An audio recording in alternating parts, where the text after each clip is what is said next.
number, the federal estate tax exemption amount.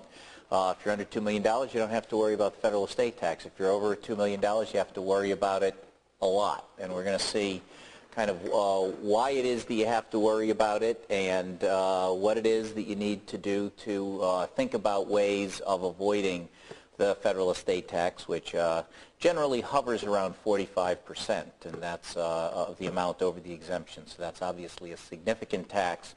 And what we do is just by starting today in going a quick overview of the fundamental estate planning documents that are used in estate planning, and a quick run through of them, and many of them we'll come back and talk about in a little bit more depth.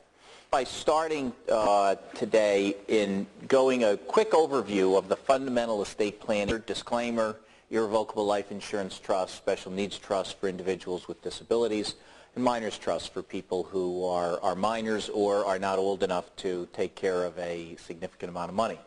A power of attorney, and an advanced medical directive. A document which directs the disposition of property not held in joint names. Because if you hold it in joint names, it doesn't pass under your will. And that's a common misconception among laypersons, that the will takes care of all of your property, and that's not really true. A will only takes care of property that's in your name alone. If you have real estate or bank accounts or any kind of account that is in joint names with someone else, if it's a spouse, there's obviously a will, which we'll define in a minute, but which basically sets out how you want. Will is defined here, and simply stated, it passes even if you didn't have a will, or even if you do. It passes to that survivor. Presumption that it's a right of survivorship, and so it doesn't pass under your will. That's what we call by operation of law. So it's important to recognize that it's only for property not held in joint names with a right of survivorship. It identifies the individuals charged with administering your estate, your executor or executrix, and if you don't have one, the court will appoint one. Provides a financial structure and guardianship for minor children, and seeks to avoid unnecessary federal and state death taxes. And the old adage is true that if you don't have a will, the government will write one for you. In fact, they already have. It's called the intestacy law, and sometimes it mirrors what people want, but not in all cases by any stretch. In fact, if I was to estimate, we do hundreds of estate planning documents every year, and if I was to estimate the number of times that a will sets out the distribution plan differently than the intestacy law, it's the vast majority of times, I'd say 70 to 95% of the time, a will that people select actually distributes property differently than the intestacy law would. So the government's will doesn't usually fit most people. You would think it would, but it really doesn't. A trust is a mechanism by which the property is held for the benefit of designated individuals. In the eyes of the law, a trust is a living, breathing person, kind of like you or me. We sometimes call it a legal fiction, but it acts like a person. It can have a bank account. It can borrow money. It can lend money. It can invest money. It can distribute money. As the father of four, I know all about distributing money. I feel like I distribute it pretty frequently. Types of trusts. And the first kind of line of defense in estate planning, if you are in excess of the $2 million federal estate tax amount, is a credit shelter trust. And we're going to see when we talk about $2 million, every individual has a $2 million. But as you'll see, if you leave property in joint names and don't use a credit shelter trust, you are effectively wasting the fact, if you're a married couple, the fact that both of you have a $2 million exemption. To use that $2 million exemption that both of you have, and therefore boost your estate tax exemption to effectively $4 million, you've got to separate property and have it in individual and joint names in most circumstances. So the credit shelter trust, it's used in most cases to allow spouses to use the fact they have an individual $2 million federal estate tax exemption.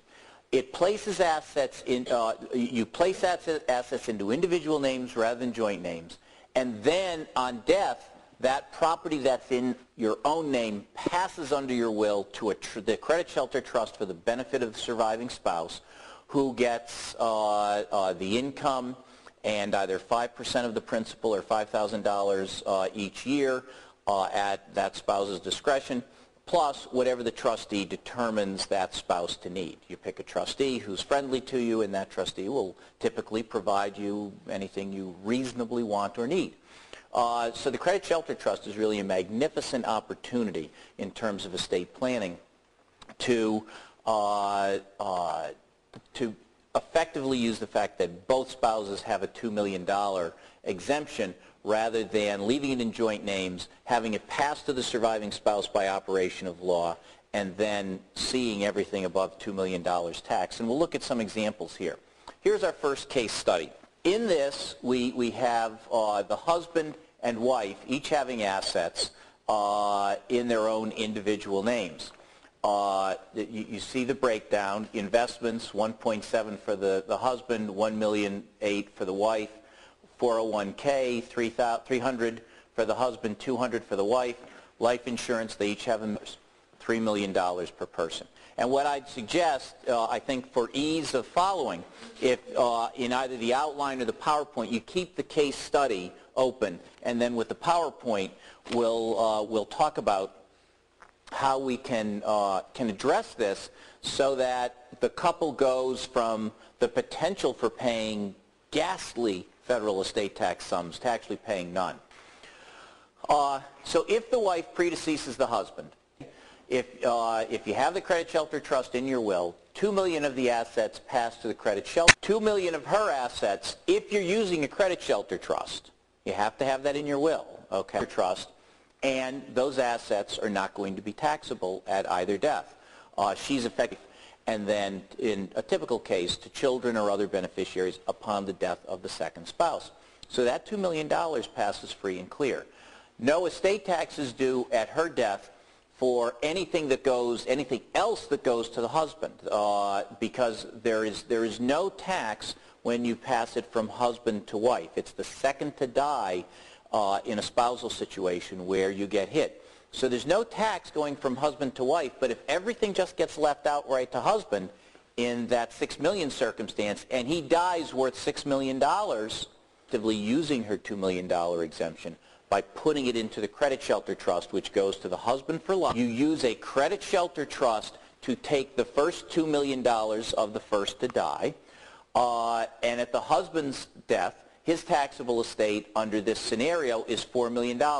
His own $3 million plus the $1 million received from the wife's life insurance. The $2 million goes to the Credit Shelter Trust, $1 million goes from the wife's life insurance to the husband, and then his taxable estate is $4 million minus the $2 million exempt estate tax, but he doesn't have to. And the solution to get that from 960 to 0, and recognize if you didn't use the Credit Shelter Trust, that number would probably be about doubled. So using the Credit Shelter Trust gets it from close to $2 million down to 960, but if you use a life insurance trust, you can get that down to 0.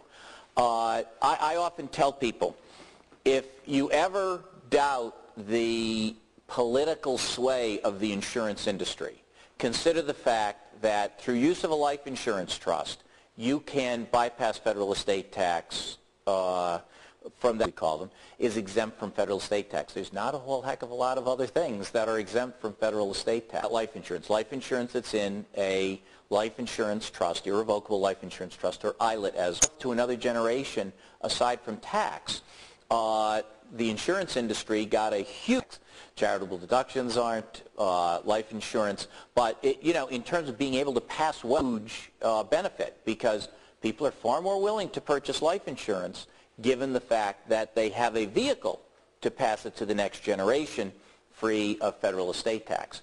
So remember, each of them had a $1 million life insurance policy. If that $1 million life insurance policy was owned by a irrevocable life insurance trust, an ILIT, rather than owned in their own right by each individual person, that would eliminate that $1 million from the estate. And I'll tell you how that works in a minute. But Life insurance, federal estate tax on that insurance. If the husband and wife, and there's two ways of doing it. If it's not in a trust is includable in taxable estates. Putting it in a life insurance trust eliminates an existing policy. Existing life insurance policy is put into the trust. There's what we call a 3-year look-back period. So you have to live for 3 years to get the benefit of it being wiped from the federal estate tax ledger. But if you buy a new policy, and if a new policy goes into the life insurance trust from the outset, there is no look-back period, and it's not taxable upon death from that point on. And, you know, for some people, typically in the age range of under about 51, they oftentimes can go out and buy a new life insurance policy. Many people come to us with an estate that the only thing putting them in the federal estate tax range is their life insurance policy. Some people have huge policies at work. They may have just come from an insurance salesman's office. I mean, literally, we've had that. We've had people come from an insurance salesman's office to an estate planning meeting, having found that they purchased a life insurance policy that now exposes them to federal estate tax. And look, go back, get another policy. It's not going to cost you any more. You're only, 12 hours old. And the insurance person did not tell them about a life insurance trust. We told her the underwriting's not going to be any different. Get another policy, put it in the trust, and you can save your family hundreds of thousands of dollars in federal estate tax. So if both of the spouses are using life insurance trusts, and either live the 3 years if they put an old policy in or buy a new one, both of those trusts, or both of those life insurance policies are not taxed anymore. And so now the federal estate tax comes to zero. Why? Because you've eliminated $1 million from each of them. So if the husband and wife survive the transfer by 3 years, the face amount of their policies will be excluded from the taxable estates for federal estate tax, or if they buy a new policy, no look back. The husband's taxable estate would be $2 million, wife's taxable estate $2 million. Nobody pays taxes, federal estate taxes. Now, there probably still will be Pennsylvania inheritance tax. Pennsylvania inheritance tax is much lower, usually 4.5%, sometimes 12 or 15%, but for lineal descendants, it's 4.5%. A far sight better than 45%. But there are far fewer ways of avoiding the Pennsylvania inheritance tax. Let me just talk to you a little bit about what an ILIT is, the Irrevocable Life Insurance Trust, why it works, how it works. When we buy a life insurance policy, we think of us as being the owner of the policy. My life is insured. I'm the owner of the policy. I pay the premiums. I decide whether I'm going to keep the policy. I decide who the beneficiaries are. It's an insurance policy on my life. That's the typical arrangement.